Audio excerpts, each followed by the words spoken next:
Listen, I don't care about your feelings. I care about your money. And right now, if you're thinking about buying a house in certain states, you're about to make one of the biggest financial mistakes of your life. I'm Kevin O'Leary, and I've made millions in real estate. I've lost millions in real estate. And the difference between winning and losing comes down to one thing: data. Cold, hard, ugly data.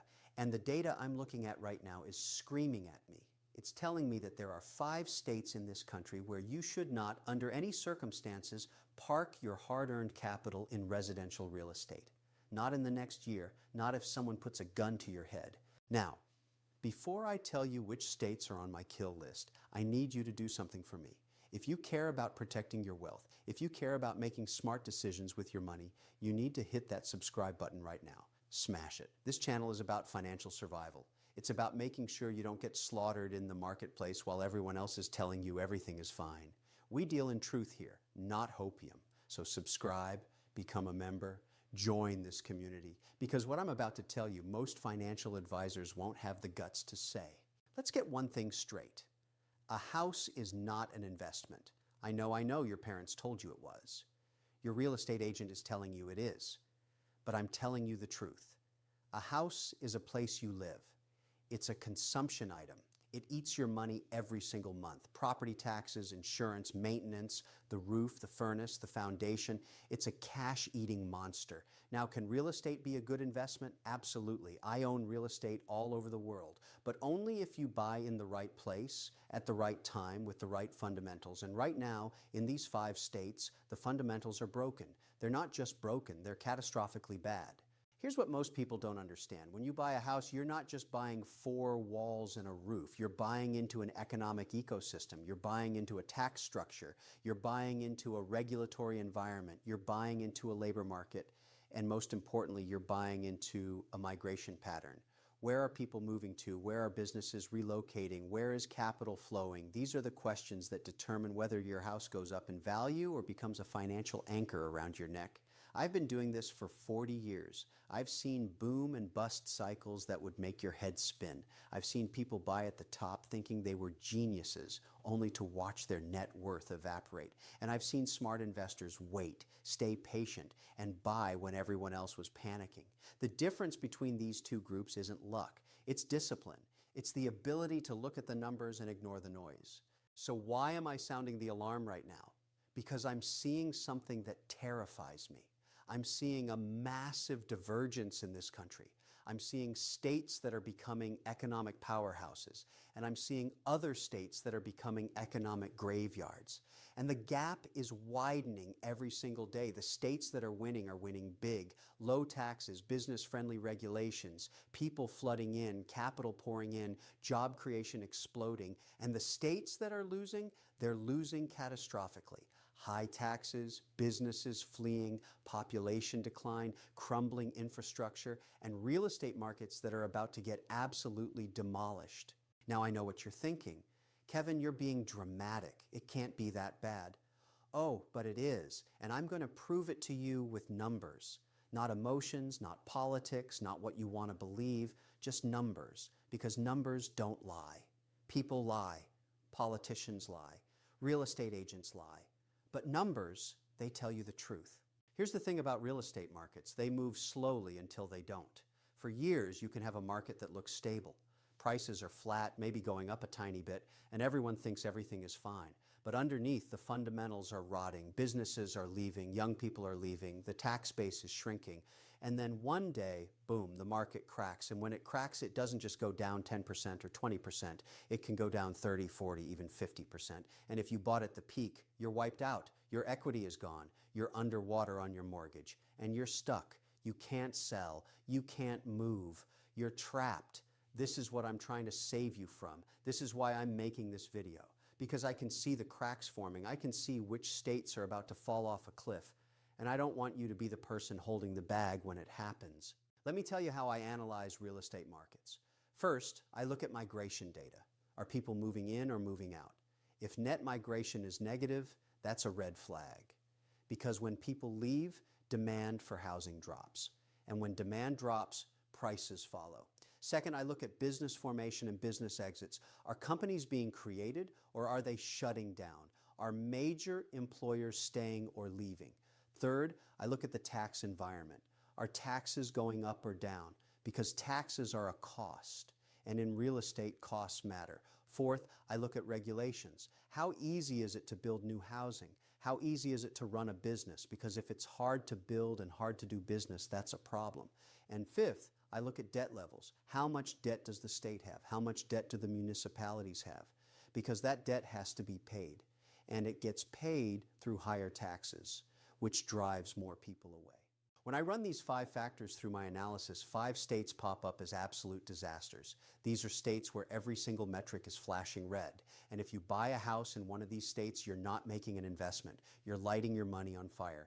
Now, I'm going to walk you through each of these states. I'm going to show you exactly why they're on my avoid list. I'm going to give you the data, I'm going to give you the trends, and I'm going to explain what happens next. Because this isn't just about real estate. This is about the future of America. We're watching a massive reshuffling of economic power. And the states that don't adapt, the states that keep doing the same things that are driving people away, they're going to become economic wastelands. But before I reveal the first state, you need to understand something. This isn't about politics. I don't care if you're a Democrat or a Republican. I care about your money. I care about whether you're making smart decisions or stupid decisions. And buying a house in the wrong state right now is a stupid decision, period. End of story. So here's what I need from you. I need you to put your emotions aside. I need you to look at the facts, and I need you to be honest with yourself about what's really happening. Because the real estate market doesn't care about your feelings. It doesn't care if you love the weather or if your family lives there. It only cares about supply and demand. And right now, in these 5 states, the demand is dying. Are you ready? Are you ready to see which states are about to become financial quicksand? Good. Let's start with the first one. State number 1, California. Now, before you start yelling at me in the comments, let me be clear. I love California. I've made a fortune in California. I have investments in California. But I'm telling you right now, if you're a regular person thinking about buying a primary residence in California, you're making a mistake. Here's why. The tax burden in California is absolutely crushing. You've got state income tax that can hit almost 14% at the top bracket. You've got property taxes, you've got sales taxes, you've got gas taxes, you've got taxes on taxes. And what are you getting for all those taxes? Crumbling roads, failing schools in many districts, a homelessness crisis that's out of control, and wildfires that are getting worse every single year. But here's the real problem. The migration data is devastating. For years now, California has had net negative domestic migration. That means more Americans are leaving California than moving in.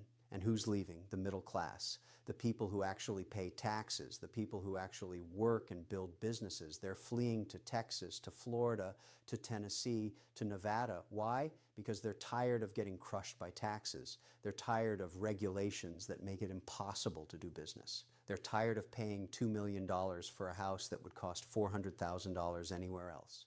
Now, some people say, but Kevin, California has tech companies. California has Hollywood. California has the weather. Yeah, and you know what? Tech companies are opening massive offices in Austin and Miami. Hollywood is filming in Georgia and New Mexico because of tax incentives. And the weather doesn't matter if you can't afford to live there. Let me tell you something about real estate. Location matters, but value matters more. And right now, California real estate is overvalued by any metric you want to use. Price to income ratios are off the charts. Price to rent ratios are off the charts. The only reason prices haven't crashed yet is because of low inventory. But that's changing. As more people leave, as more houses hit the market, supply is going to overwhelm demand. And when that happens, watch out. Here's what really scares me about California. The state has massive unfunded pension liabilities. We're talking hundreds of billions of dollars that they owe to retired government workers. How do you think they're going to pay for that? Higher taxes. And what happens when you raise taxes? More people leave. It's a death spiral. And if you own real estate in that death spiral, you're going down with it. State number 2, Illinois. Oh boy, where do I even start with Illinois? This state is a fiscal disaster. It's not heading toward a disaster, it's already there. Illinois has some of the highest property taxes in the entire country. In some counties, you're paying 2, 3, even 4% of your home's value every single year just in property taxes. Think about that. If you buy a $500,000 house, you could be paying $15,000 a year in property taxes alone. That's insane. That's more than some people pay in rent. And what's happening in Illinois? The same thing that's happening in California. People are fleeing, the population is shrinking, and it's not just people leaving, it's businesses leaving too. Major corporations have moved their headquarters out of Illinois. They're going to Texas, to Florida, to other states that actually want them. Boeing left, Caterpillar left, Citadel, the massive hedge fund, left. When billionaires are running away from your state, that should tell you something. Chicago, which is the economic engine of Illinois, is in decline. The murder rate is through the roof.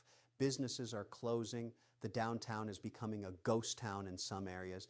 And the state government keeps raising taxes to try to plug budget holes, which just drives more people away. It's the same death spiral I just described in California, but it's even worse because Illinois doesn't have the weather or the tech industry to fall back on. Here's the thing about Illinois real estate. If you buy a house there, you're not just buying the house. You're buying into a broken system. You're betting that somehow, magically, Illinois is going to turn things around. And I'm telling you, it's not going to happen.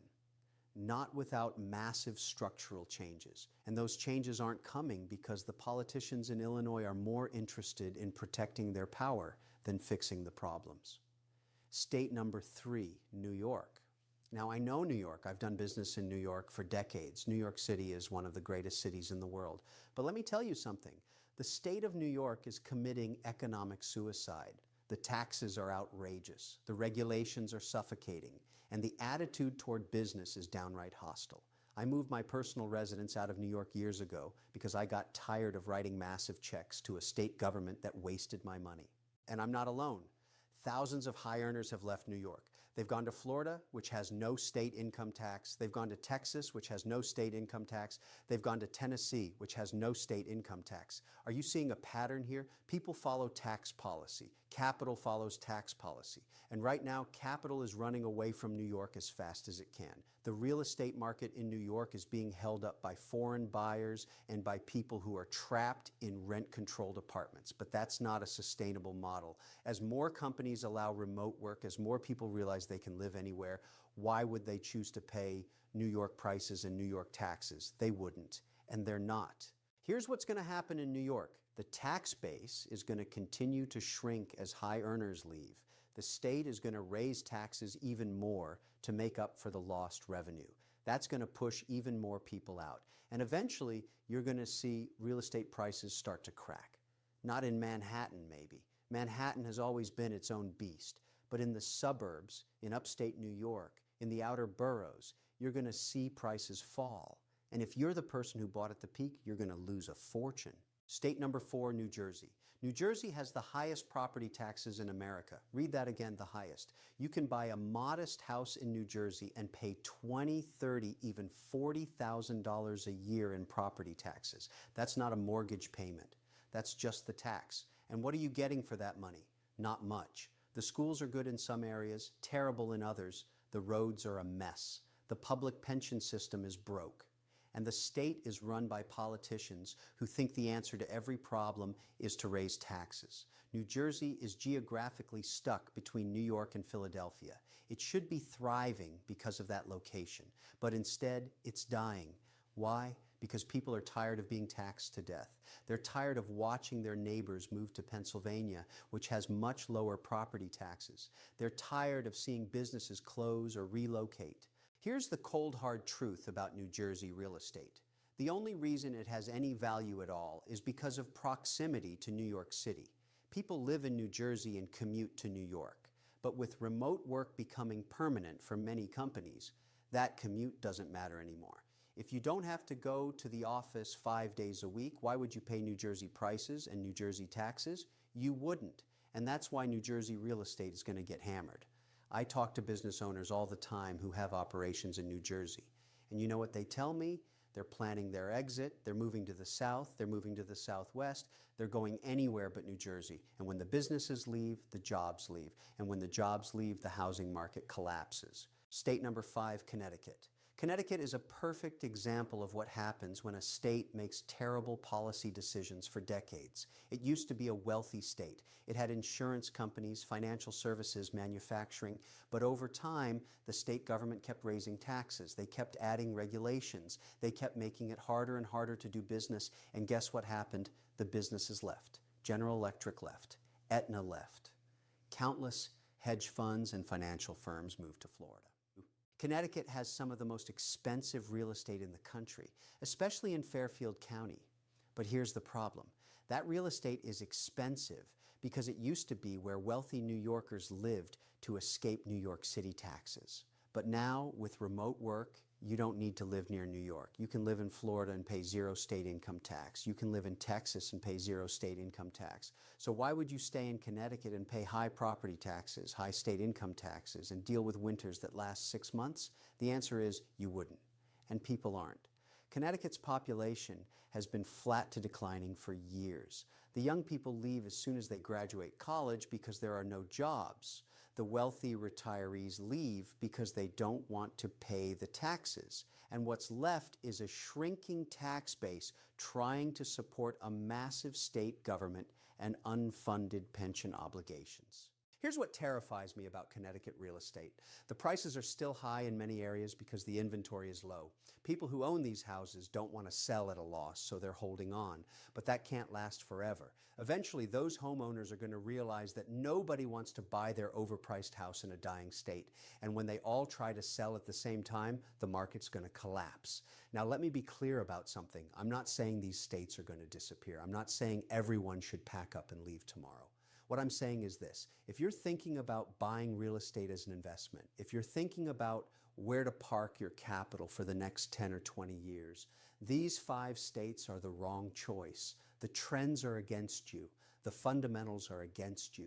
The numbers are against you. You know what I always say on Shark Tank? The numbers don't lie, and right now, the numbers in these 5 states are screaming at you to stay away. So what should you do instead? Where should you be looking? That's what I'm going to tell you next. So now, you're probably asking, Kevin, if these 5 states are disasters, where should I put my money?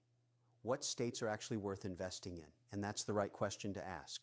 Because complaining about problems is easy. Finding solutions, that's hard.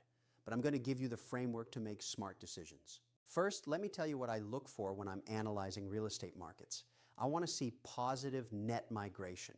I want to see people moving in, not moving out. I want to see businesses relocating to the state, not fleeing from it. I want to see a business-friendly tax environment. Notice I didn't say no taxes, I said business-friendly, because taxes pay for infrastructure, schools, and public safety, but they need to be reasonable. I want to see a state government that lives within its means, that doesn't have massive unfunded liabilities that are going to turn into future tax bombs. And I want to see job creation, real jobs, not government jobs, private sector jobs that actually produce value.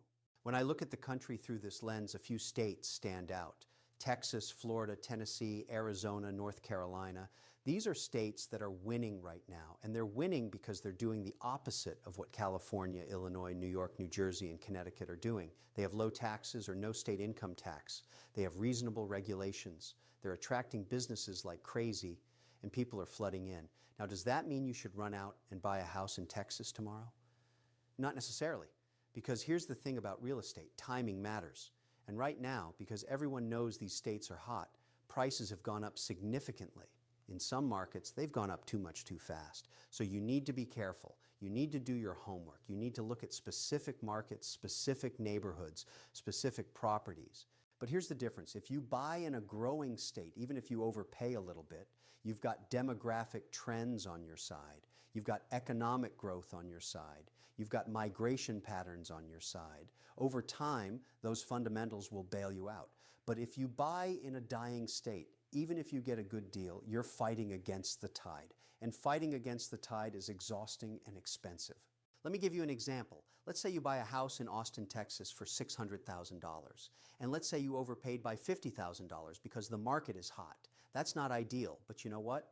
Austin is growing like crazy. Companies are moving there, young people are moving there, the job market is strong. In 5 or 10 years, that $50,000 overpayment won't matter because the market will have grown past it. But now let's say you buy a house in Hartford, Connecticut for $400,000. And let's say you got a great deal because the sellers were desperate. You think you're smart.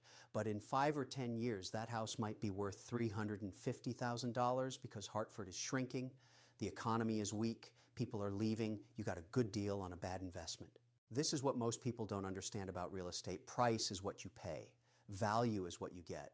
And value is determined by fundamentals, not by feelings. I don't care if you love the neighborhood or if you have great memories from visiting as a kid. The market doesn't care about your feelings. The market only cares about supply and demand. Now let me talk about something else that's happening right now. Interest rates. A lot of people are freaking out about interest rates. They're saying, Kevin, rates are higher than they've been in years. Should I wait to buy? And here's what I tell them. Interest rates matter, but they're not the only thing that matters. And in fact, sometimes higher interest rates create opportunities because they scare other buyers away. When everyone is scared, that's when you can find deals. But here's the key. You still need to buy in the right place. A high interest rate on a house in a growing market is better than a low interest rate on a house in a dying market. Because with the growing market, you can refinance later when rates come down. But with the dying market, you're stuck with a depreciating asset no matter what the interest rate is. I've been investing in real estate for 40 years. I've seen interest rates at 3% and I've seen them at 18%. And you know what I've learned? The rate matters less than the location. Always, without exception. A good property in a good market will make you money at almost any interest rate. A bad property in a bad market will lose you money even if the rate is zero. So here's my advice to you. If you're thinking about buying a house, stop thinking about it as a place to live and start thinking about it as a business decision, because that's what it is. You're committing hundreds of thousands of dollars of capital. You're taking on debt. You're accepting risk. This is a business transaction. Treat it like one. Do your research. Look at the migration data. Look at the business climate. Look at the tax environment. Look at the job market. Look at the state's fiscal health. Look at crime rates. Look at school quality. Look at infrastructure, and then make a decision based on facts, not emotions. Because I promise you, the market will punish emotional decisions every single time. Now, I know some of you are thinking, but Kevin, I already own a house in one of those 5 states. What should I do? And that's a tough question because selling a house is expensive. You've got realtor commissions, closing costs, moving expenses, and you might be underwater if you bought recently. So I'm not telling you to panic and sell immediately, but I am telling you to have a plan. If you're young and mobile, if you don't have deep roots keeping you in that state, seriously consider relocating.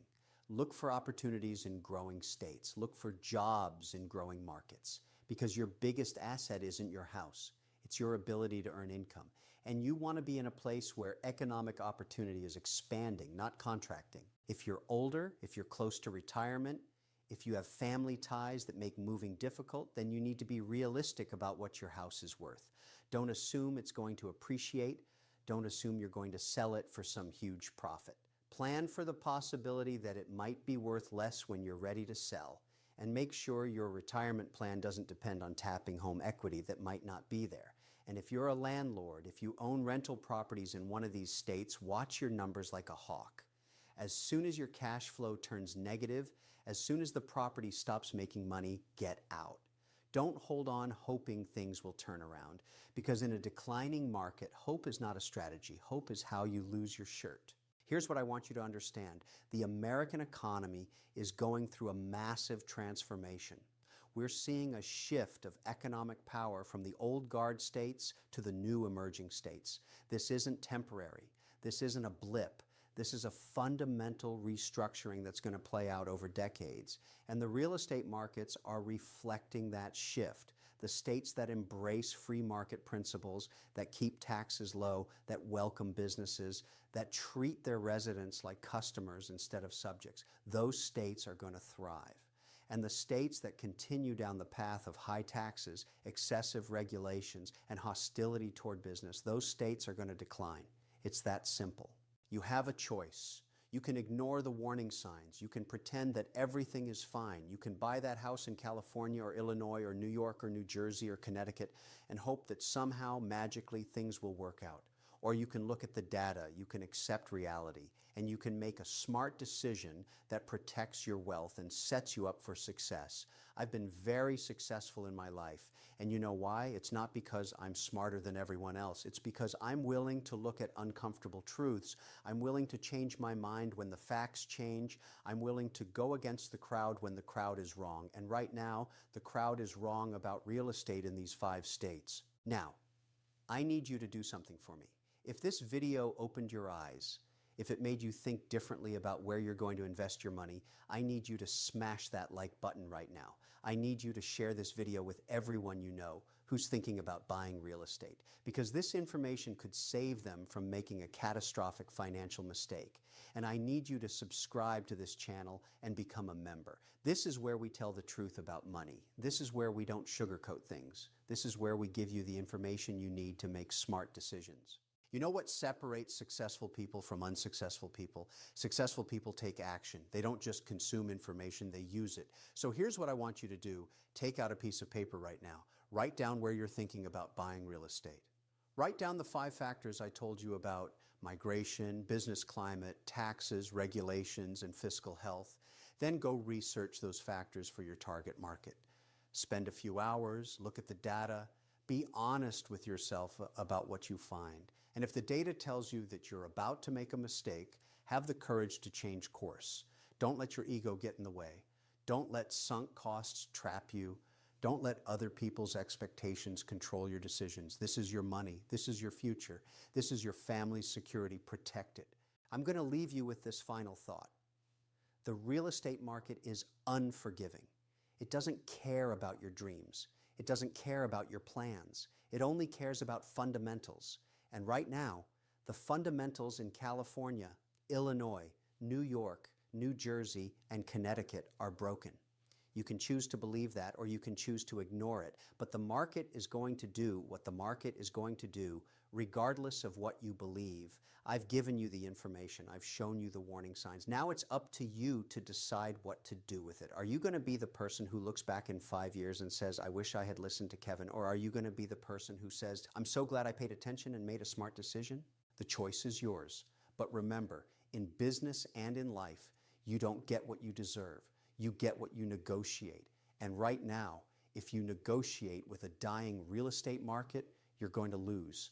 Don't be that person. Be smarter.